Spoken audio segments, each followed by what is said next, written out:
সবাইকে বলি good morning. সবাই কেমন আছে? আমি সবাই খুব ভালো আছো, আমরাও খুব ভালো আছি।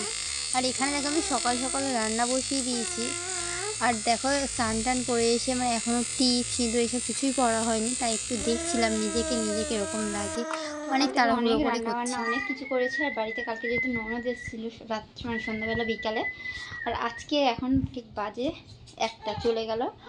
এসেছিলো ছেলেকে দেখার জন্য, একদিনের জন্য এসে চলে গেল। তো এসেছিলো ফ্রাইড রাইস করেছি, তো চলো আমাদেরকে সেটা। এই চিংড়ি মাছের একটা চচ্চড়ি বানিয়েছিলাম ভাত দিয়ে খাওয়া।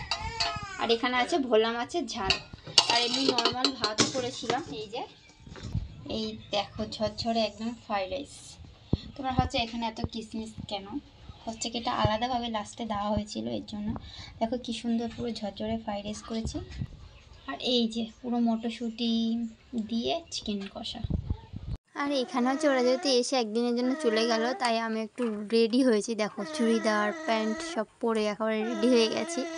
যাচ্ছি হচ্ছে কি ওই পাড়ায় ওই মাসিটাতে বাড়ি। আর পেছনে এই মাসিটা এসছে, এই মাসিটা হচ্ছে কি ছেলেকে কোলে নিয়ে আসছে আর কি। আর আমরা যাচ্ছি। তো বলো আমাকে কিরকম লাগছে বলো এই ড্রেসে। তারপরে এই যে চলেও এসেছি, ছেলেকে আমি কোলে নিয়ে। আর তারপরে মাঠের ওখানে আগুন ধরিয়ে দিয়েছে। এবার ভাবছি যদি এ পাশের তো না আসে কী হবে বলো, এরকম আগুন ধরিয়ে দিয়েছে। হাই গাইস, দেখো আমরা তিনজনে বসে আছি। মা তো গেছে তার বাপের বাড়ি, মেয়েকে নিয়ে চলে গেছে।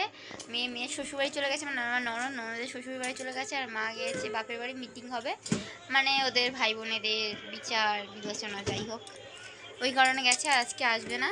আমরা বসে আছি বিন্দাসে। শ্বশুর গেছে রাস্তার ওপরে, আর আমরা পাহারা দিচ্ছি বাড়ি। বাবাই বাবাই বাবাই ও কি বলবে, কিছু বলবে?